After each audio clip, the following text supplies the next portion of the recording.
Hello everybody, welcome to episode 181 of Show Viewers. Today we'll be going over The Crossing by Cormac McCarthy. Now, I have the vintage cover here as I do with all of my Cormac McCarthy books, all 11 of his novels. But yeah, see the spine there, got the cow schools on the front, and then obviously you got the normal McCarthy on the back there. But yeah, so this book is a wondrous work. It is utterly phenomenal. It tells the story of a vagabond, but essentially by the name of Billy Parham. So I'll just kind of get into the story to begin with. So, Billy Parham, he has a family, obviously. He has a mother, father, and he has a little brother by the name of Boyd Parham, who is an important character of the story. But yeah, so they live on a farm, and also there was a little sister who was the twin to Boyd who lived for 5 years but ultimately ended up dying. So that the character's not really important since we don't much discuss her. She's only kind of detailed a little bit. But yeah, so the Parham family, they live on a ranch. Well, they live on and they own a ranch in New Mexico where there's obviously cattle and everything. And one fateful day, and I believe it was winter, we see as Boyd and Billy are out in the wilderness, essentially on the ranch, and they end up running into an Indian. This Indian ultimately gets mad at them and asks for a meal because they kind of interrupted his fishing. Or not Indian, but sorry, Native American. But yeah, so we see as this Native American ends up ultimately requesting a meal. And so the boys end up going, they end up getting him a meal that day, bringing in everything, and now he just keeps requesting more and more. And ultimately he ends up requesting coffee, and they're like, okay, we'll go get you some coffee, but they never end up returning with the coffee. So after this, we see these things kind of continue to play out, and then ultimately a wolf ends up appearing on the ranch, and we see this wolf starts attacking cattle throughout the ranch. So Boyd, Billy, and his father, and their father ultimately ended up going to get some traps and all that. They started setting up traps, watching them all and about and everything, and they're trying to catch this wolf. And this wolf is pretty elusive. Like, it's like very difficult to catch because it lost its mate to a trap. Well, I don't believe it was necessarily its mate. It lost its mate to a trap prior on, not one of the Parham traps. And so we see as it is very skeptical of traps, so it's not likely to land in them, and it is also pregnant with some wolf pups. But yeah, so ultimately this does in fact end up leading to the wolf getting caught. And so we see as Billy ends up coming up on the wolf, and he doesn't decide to kill it. Billy actually ends up deciding to take the wolf and capture it, essentially. So we see if he makes like a makeshift muzzle for it and all that, and ends up taking it along behind the horse.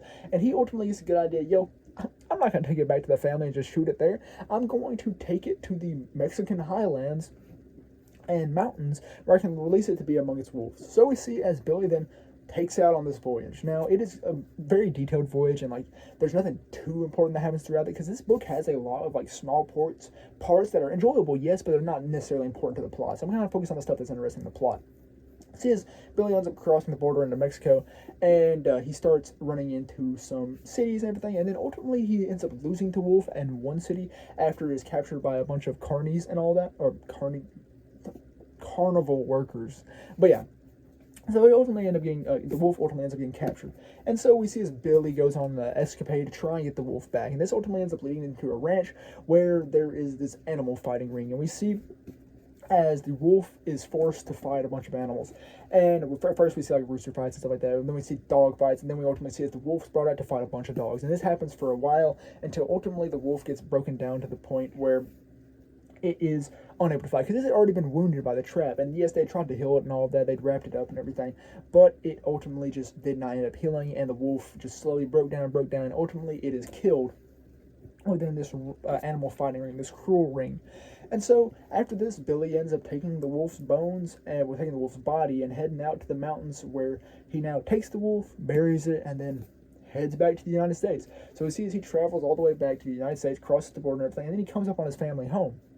And he gets in here, and there's no one. No one is at the home. So we see as he looks about, he's looking everywhere, and ultimately he ends up going to search, and then he goes to the sheriff, and he's like, yo, where's my family at? And he's like, I'm sorry to tell you, son, but they were killed by 2 Native Americans. His parents, his mother and father. And he's like, is Boyd alive?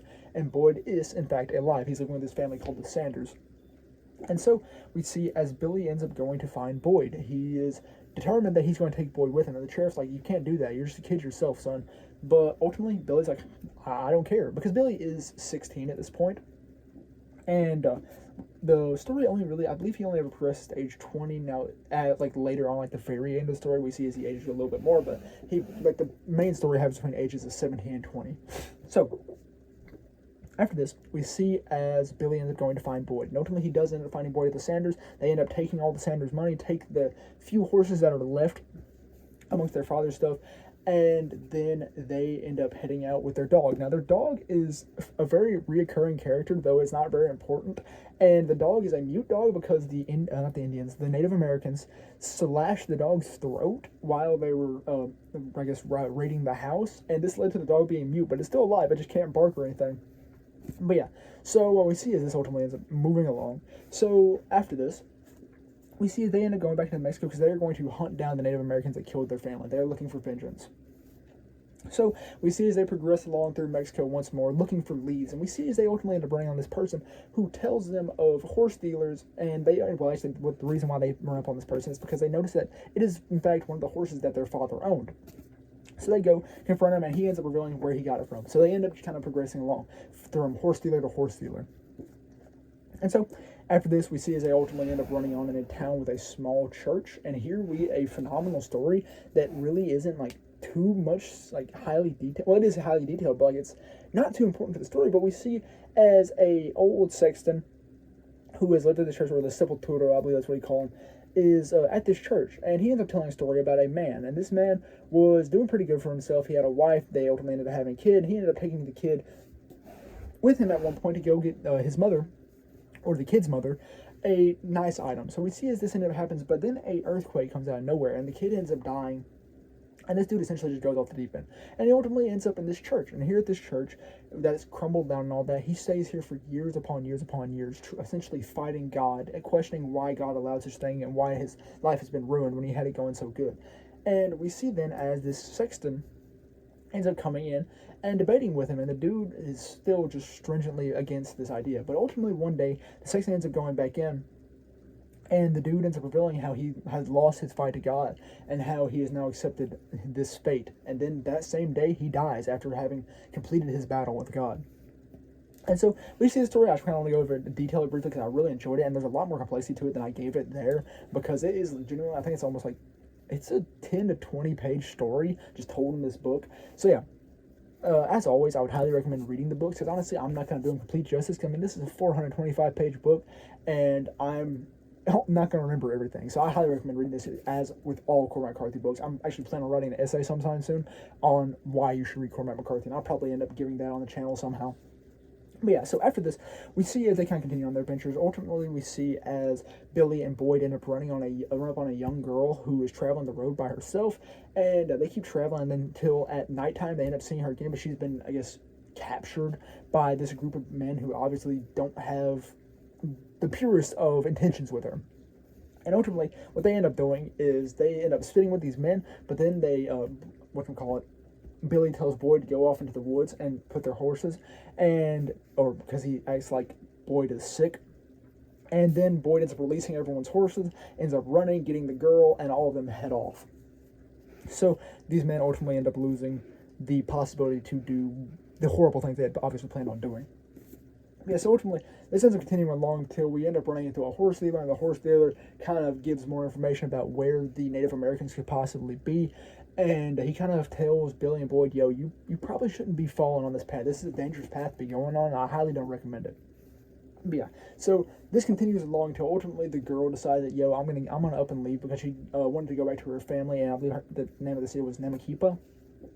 And so we see as she's ended up being allowed to go off, and Boyd and Billy continue on their own adventure.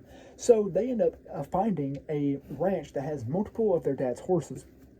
And they end up running into this nice rancher by the name of Quijada, and he ends up speaking with them. He's like, okay, I kind of believe you. So he ends up giving them clearance to go off and get the horses, and he ends up giving them the papers and all of that. And they end up heading off along on their journey. So with these new horses, they have the papers, but they end up running into some people, and they're like, I don't really care about these papers. And so we see as they end up having to run off from and all that. And we see as it progresses along and continues along until ultimately they have another run-in with them.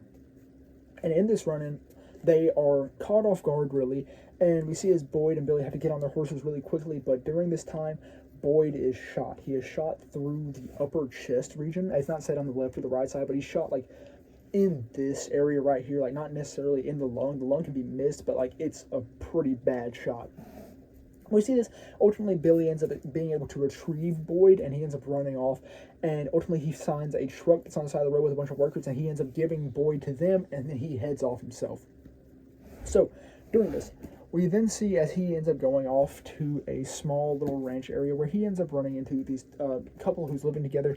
And this couple, well, what makes them kind of unique is the husband is blind. And we get the story of how this husband became blind. Now, we learned that he was, in fact, a member of the Mexican Revolution. I don't know the exact year of it, but I presume it was in the early 1900s because this story predominantly takes place in the 1930s and 1940s. But yeah, so we see this. And ultimately, he ends up telling the story. He tells about how he was he was a Mexican revolutionary, and at one point he was captured by a German officer that was assisting with the Mexican government. And in this encounter, the dude ended up putting his mouth to his eyes and sucking them out, both eyes. And so they were dangling on his face. And he mentions about how he could see the bottom. It was really nasty. But yeah, so we see this, and then ultimately, obviously, his eyes ended up drying, and they ultimately had to be snipped off. And it was horrible. But from this, he ended up going blind. We see as he traveled the land for a while in his blindness, just kind of, I guess, taking what he could from the people and kind of wishing death upon himself. We see at one point as he goes to the river, he tries to kill himself, but he's unable to do so. And on the way back, he ends up bringing this person who kind of just ask him about the nature of being blind and everything. We also see about the blind man mentions about how he ended up running into some blind people themselves throughout his journeys, but none of them wanted to encounter with them because the blind don't like to be around other blind people. And so ultimately, we just see as the dude ended up running back and coming back to his home, and this is where he is now. We see as Boyd and not Boyd, but Billy and this blind man have a very interesting conversation. But then ultimately, Billy ends up heading off and returning for his search for Boyd, where Boyd could possibly be. So we see as he ends up in the town, I believe, of San Diego. No, it was like San Diego. I don't know if it was our San Diego, like the United States San Diego. They said San Diego Ejido at one point. I don't know what Ejido means because I don't know that word specifically in Spanish, but yeah. So he ends up in this area, and we see as Billy goes to search out for a doctor, he ultimately ends up finding a doctor. And with this doctor, he ends up bringing him up to Boyd, and this doctor goes through a deep process of ultimately dealing with Boyd, cleaning out his wounds and all that, extracting any pieces left of the bullet. And we, in fact, learned that Boyd's injury is very bad, but it is able to be cured and healed. So luckily, Boyd is able to be healed from this, and the doctor ultimately doesn't end up charging Billy or Boyd anything. And once Boyd gets the healing, he's like, "Yo, I need you, Billy, to go to Namkipa so that you can meet up with the girl because she is going to worry if we don't end up showing up." And Billy's like, "I don't really want to do this." And Boyd's like, "I will be fine. I'm here. They have me, and I have them. So you have nothing to worry about." So ultimately, Billy ends up getting sent off to Namkipa, and once he gets here, he ends up finding the girl, and him and the girl ultimately end up traveling back to San Diego, where Boyd and the girl end up meeting up once more, and they kind of had a bit of a relationship going on. They wasn't romantic relationship, but they obviously had some chemistry between each other. And so they ultimately end up meeting up again, and while they're staying here in San Diego, Boyd and the girl, they just disappeared. And they are nowhere to be seen. No one knows where they went. Nothing. They just run off together. And Billy's like, "Oh crap! I ain't got anything to do now." So he ends up heading back to the United States, and he ends up crossing the border. And here we see as he starts going about and trying to find a purpose in his life because he's kind of given up on finding the Native Americans that killed his parents anymore. And he goes along and ultimately he's like, "You know what, I'm going to sign up for the military." So he tries to sign up for the military, but they ultimately end up denying him in his physical because he has a heart murmur. And he goes to multiple places trying to figure this out, but they never end up letting him in. So he ends up going back to Mr. Sanders' house, whom Boyd and Billy had ended up stealing from, but ultimately Sanders is just glad to see him because he presumed they were both dead. And they have a conversation on them, they speak and everything, and ultimately Billy just kind of goes off to start working some. And then ultimately one time, a year or so down the road, he's ultimately like, "Well, I'm going to go back to Mexico. I'm going to look for Boyd." So after this, he ends up heading back to Mexico, where he's obviously got a little bit of money for him now, and he's just kind of going about, and we see as he runs into the carnival people again, and he's just traveling. He's looking for Boyd, and we see as he starts running into people, and at one point, we see as he gets his palm read by this woman, and she ultimately ends up revealing that Boyd, when she ends up reading his palm, and she mentions she actually knows from his palm reading that Billy had 2 siblings at one point, and she mentioned about how one of them is dead, but we see as her reading is actually incorrect because both of them are dead. And we see also as Billy ends up running to this person who knew him from San Diego. She mentions about how he's the Garritos brother, and ultimately she ends up revealing that he is in fact dead.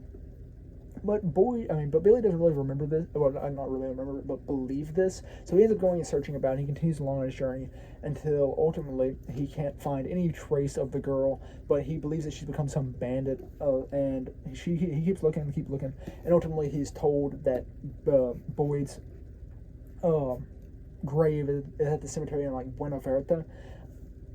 No, it was Buena Aventura, I believe is what it's called.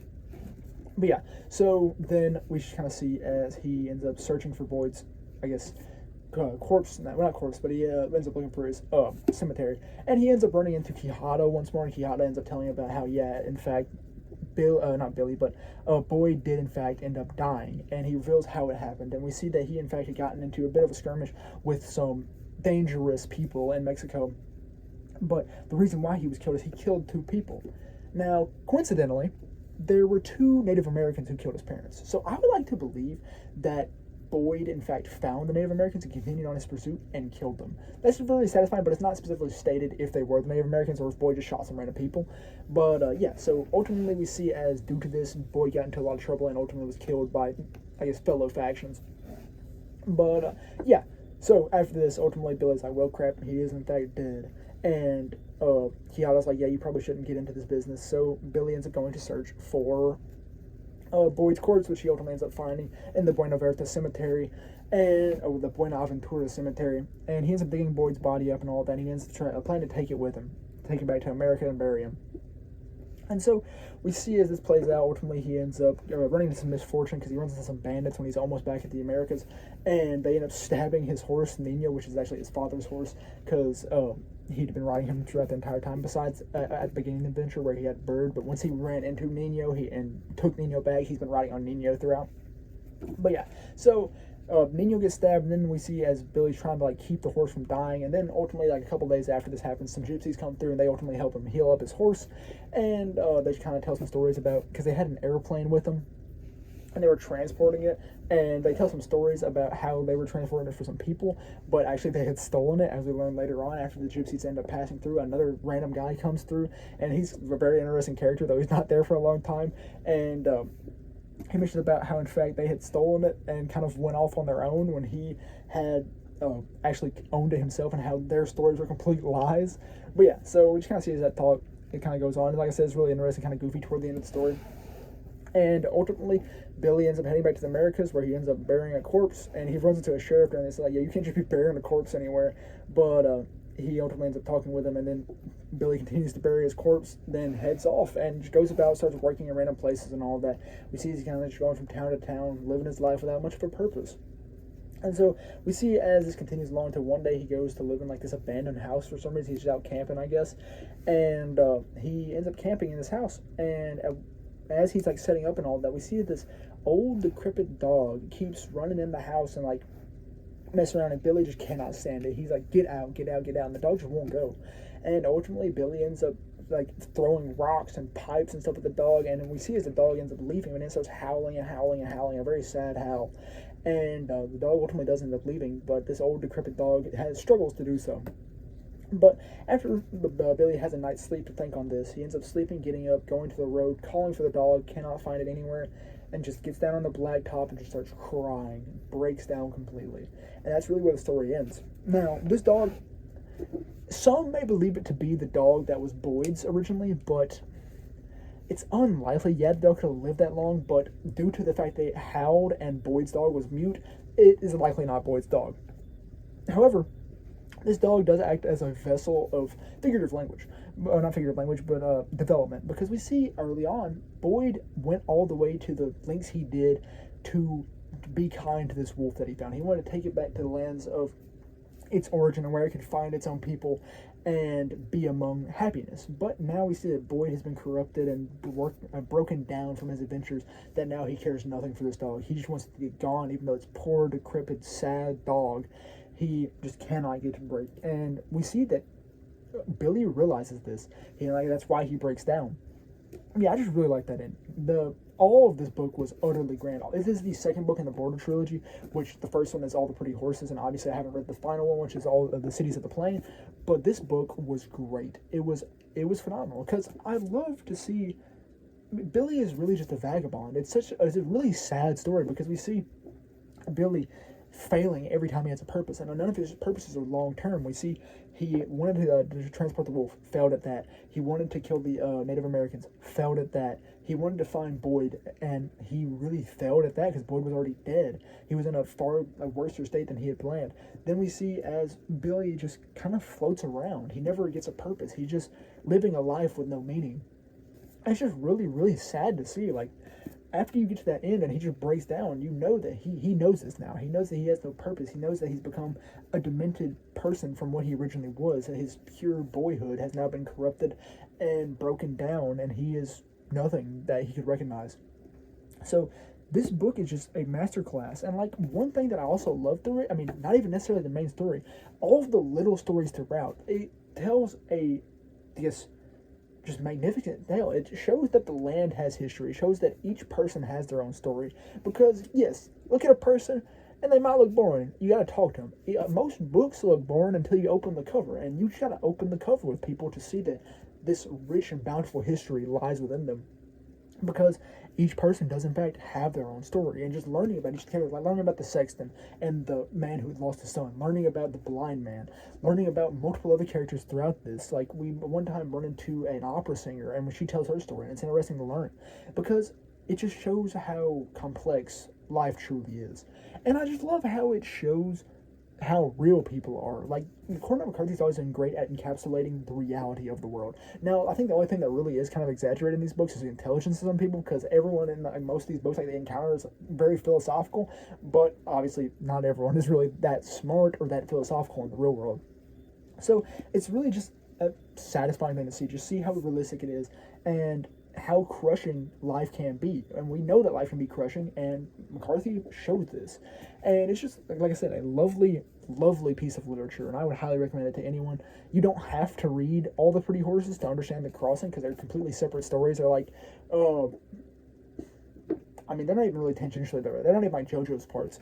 They're genuinely like, Final Fantasy games. Yeah, they're like Final Fantasy games, where you don't have to play one to understand the other. So yeah, I love this book. It is one of my favorites from McCarthy now because it encapsulated me. It's a 425-page book. As you can see, long script. I mean, it's not a massive book by no means. It only took me, I think, 8 or 9 days of reading, just like about an hour or so a day to get this done. So yeah, I love this book. It is great. It is one of the best. And I'm so sad now that I don't have much more of McCarthy to read, because he only, I believe, published 11 novels, and I think I only have 4 left. I know I have Stella Maris, The Passenger, Outer Dark, and Cities of the Plain. I think I'm done after that. That's so sad because Cormac McCarthy is genuinely one of my favorite authors of all time. He's in my top 5. Like I was talking with my dad about the other day, and he's probably not in my top 3, but he's at least 4th. But yeah, I would highly recommend this book to anyone. It was a 9 out of 10 book. I wouldn't say it's perfect, because I know there's some people won't like him, and the pacing is a little bit slow at times, but it's still completely interesting. Any little person, like, he makes encounters with the little people absurdly interesting. So yeah, I love this book, and it is most certainly a masterclass of literature. But yeah, that's all I really have for The Crossing. I know like I said, I know I skipped over some stuff, so read it yourself. It's only a $18 book. $18 for a piece of just phenomenal. It's just a piece of greatness, of grandeur, of wonder, of splendor, of a story of a vagabond. And hey, you know what also has the name Vagabond? Vagabond, which is also one of the greatest pieces of literature of all time. But yeah, now I'm just rambling, but I guess I'm sorry about that. But The Crossing, great book, and that's all I really have to say for it, and that's all I really have for episode 181 of Shelf Review. So thank you very much for watching.